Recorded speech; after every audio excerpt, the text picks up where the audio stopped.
बॉलीवुड में हमने बहुत सारे बॉक्स ऑफिस क्लैशेस देखे हैं जिसमें कई बड़ी बड़ी फिल्में एक दूसरे से टकराई हैं।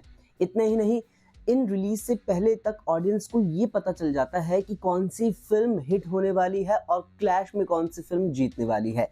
लेकिन कभी कभी कुछ फिल्म्स आती है आउट ऑफ बॉक्स, यानी कि आउट ऑफ सिलेबस आती है और फिल्म जो है क्लैश में जीत कर अनएक्सपेक्टेड विनर बन जाती है। चलिए जानते हैं कि बॉलीवुड में ऐसे ही कौन सी 5 फिल्म्स हैं जो बनी हैं unexpected box office clash winner. Number 1, Hindi medium. 19 मई 2017 को बॉक्स ऑफिस पर एक ऐसा क्लैश हुआ जिसने इंडियन ऑडियंस की आंख खोल दी थी। Hindi medium versus half girlfriend, ये एक ऐसा क्लैश था जिसमें हिंदी मीडियम ने बाजी मारी थी सभी ऑड्स को हरा करके। हाफ गर्लफ्रेंड जो कि एक रोमांटिक ड्रामा थी जिसमें अर्जुन कपूर और श्रद्धा कपूर जैसे ए लिस्टेड एक्टर्स थे, जिसकी स्टोरी भी थी एक नॉवल पर बेस्ड चेतन भगत की हाफ गर्लफ्रेंड, जो कि बहुत ही लोगों को पसंद आई थी। वहीं इस फिल्म के सॉन्ग्स भी बहुत अच्छे थे, सभी की जबान पर चढ़ चुके थे। इन सभी ऑड्स को हराते हुए हिंदी मीडियम बनी थी उस टाइम पर एक विनर। दोनों की ही बॉक्स ऑफिस क्लैश की बात करें तो बहुत पीछे थी हिंदी मीडियम एक वक्त पर, लेकिन ओवरऑल जब रिजल्ट सामने आए तो हिंदी मीडियम ने कमाए 69 से भी ज्यादा करोड़। वहीं हाफ गर्लफ्रेंड 60 करोड़ पर ही सिमट गई थी, जबकि इसका वीक 1 कलेक्शन 50 करोड़ तक का था। इससे पता चलता है कि इंडियन ऑडियंस को स्टोरी बहुत पसंद आती है फिल्मों की, ना कि एक्टर्स के गाने और ना ही एक्टर्स की पहचान, क्योंकि फिल्में चलती हैं कंटेंट से और हिंदी मीडियम ने दिया था ऐसा कंटेंट जो इससे पहले तक इंडियन ऑडियंस ने देखा नहीं था। और इरफान खान साहब की एक्टिंग देखने के बाद तो मैं हर बार कहता हूं कि पता लग गया होगा क्यों वो एक लेजेंडरी एक्टर थे। Number 2, 12th fail. एक बार फिर से इंडियन एजुकेशन सिस्टम पर एक ऐसी फिल्म आती है जो सभी को अंदर तक हिला कर रख देती है।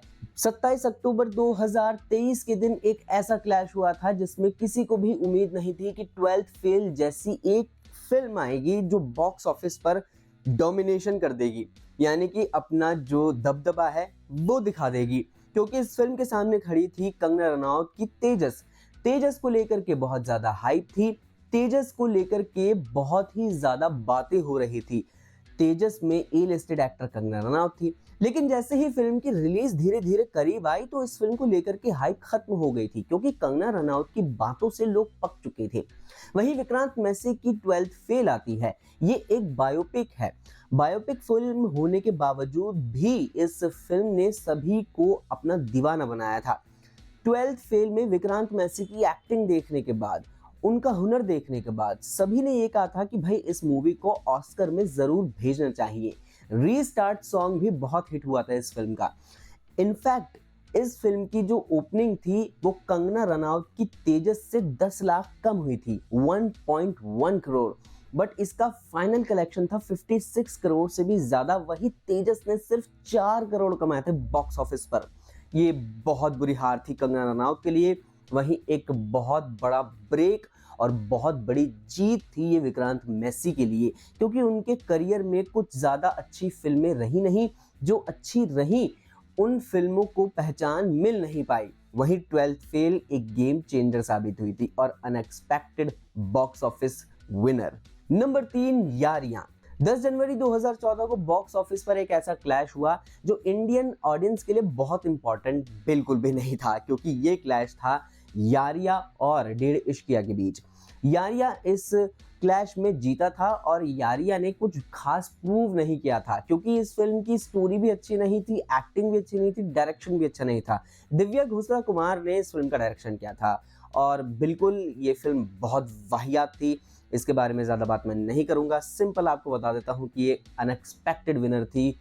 बिकॉज ऑफ इस फिल्म में बहुत सारे न्यू कमर्स, न्यू फेसेस थे, जबकि डेढ़ इश्किया में थे माधुरी दीक्षित, नसीरुद्दीन शाह, अरशद वारसी, हुमा कुरैशी, विजय राज। तो बड़ी स्टारकास्ट होने के बावजूद भी ये फिल्म सरवाइव नहीं कर पाई थी यारिया के सामने। रिजल्ट की बात करें 40 करोड़, यारिया 27 करोड़ कलेक्शन थी डेढ़ इश्किया की। इससे ज़्यादा आप इस क्लैश के बारे में बिल्कुल मत जानिए। नंबर 4, बधाई हो। बधाई हो एक ऐसी फिल्म है जिसने ऑडियंस के दिलों में घर बनाया था। क्योंकि ये फिल्म बहुत इमोशनल थी। एक ऐसा शख्स जिसके पेरेंट्स फिर से मम्मी पापा बनने वाले हैं, उसकी शादी की उम्र में उसे मिलने वाला भाई या बहन, जी हाँ, आयुष्मान खुराना की फिल्म आई थी जिसका क्लैश हुआ था नमस्ते इंग्लैंड से अर्जुन कपूर और परिणीति चोपड़ा की फिल्म के साथ। दशहरा के मौके पर 18 अक्टूबर 2018 को ये फिल्म रिलीज हुई थी। सभी जो बॉक्स ऑफिस प्रेडिक्टर्स थे उन्होंने कहा था कि इस फिल्म यानी कि बॉक्स ऑफिस पर जो रिलीज होने वाली है बधाई हो और नमस्ते इंग्लैंड, दोनों के बीच अच्छा क्लैश देखने को मिलेगा। दोनों का ओपनिंग कलेक्शन 6 करोड़ तक हो सकता है, दोनों ही 50 to 60 करोड़ कमा सकती है। लेकिन जितने भी भविष्य करने वाले थे उन सभी को बहुत बड़ा चांटा पड़ा जब आयुष्मान खुराना की फिल्म ने नमस्ते इंग्लैंड को आड़े हाथों लिया था और ये फिल्म बनी थी अनएक्सपेक्टेड बॉक्स ऑफिस विनर और ब्लॉकबस्टर साबित हुई थी। जहां आयुष्मान खुराना की फिल्म ने 140 करोड़ कमाए थे डोमेस्टिक, वहीं अर्जुन कपूर की फिल्म ने सिर्फ 8 करोड़ रुपए कमाए थे और ये था अनएक्सपेक्टेड विनर।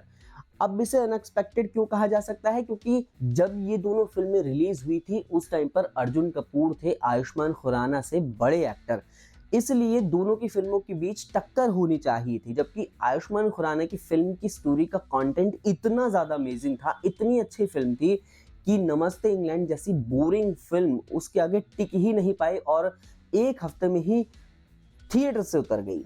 तो ये भी एक फिल्म हम कह सकते हैं जिसे ऑडियंस ने जिताया था उसके राइट कंटेंट की वजह से। Number 5, Bajirao Mastani. Indian box office का सबसे बड़ा क्लैश हम कह सकते हैं, सबसे बड़ा उलटफेर हम कह सकते हैं, सबसे बड़ा गेम चेंजर हम कह सकते हैं बाजीराव मस्तानी को, क्योंकि इस फिल्म ने हराया था एसआरके की दिलवाले को। दिलवाले सभी के लिए एक गेम चेंजर होने वाली थी, सभी के लिए ये फिल्म क्लैश विनर होने वाली थी, 200 करोड़ तो एटलीस्ट कमाने वाली थी। लेकिन यही फिल्म थी जिससे शाहरुख खान के करियर का डाउनफॉल शुरू हुआ था। शाहरुख खान की फिल्म रिलीज हुई थी क्रिसमस के मौके पर 18 दिसंबर को और तभी रिलीज हुई बाजीराव मस्तानी। प्रियंका चोपड़ा, दीपिका पादुकोण और रणवीर सिंह स्टारर बाजीराव मस्तानी को पहले ही प्रेडिक्ट कर दिया गया था कि बॉक्स ऑफिस पर यह फिल्म हारेगी। लेकिन क्रिसमस के बाद एकदम से जो परिवर्तन हमने देखा ऑडियंस के बीच वो तो पहले कभी नहीं देखा था। एसआरके की दिलवाले को जो मात खानी पड़ी थी बॉक्स ऑफिस पर वो कभी भूल नहीं सकते हैं। रणवीर सिंह ने अपनी 8वीं ही फिल्म में किंग खान शाहरुख खान बादशाह को मात दे दी थी। बादशाह शाहरुख खान की फिल्म का कलेक्शन उस टाइम पर 148 करोड़ हुआ था और बाजीराव मस्तानी का ऑलमोस्ट 180 के ऊपर चला गया था। लेकिन इसके बावजूद भी जो है बाजीराव मस्तानी बहुत दिन तक थिएटर में टिक नहीं पाई थी, 5 हफ्ते तक उतर गई थी और ऐसा ही हुआ था शाहरुख खान की दिलवाले के साथ। बट वीडियो बहुत लंबी हो चुकी है तो चलिए अब इस अनएक्सपेक्टेड क्लैश विनर को यहीं हम छोड़ देते हैं और अगली वीडियो में मिलते हैं। अगर आपकी वीडियो पसंद आई हो तो इसे लाइक एंड शेयर कीजिए और हमारे चैनल को अभी सब्सक्राइब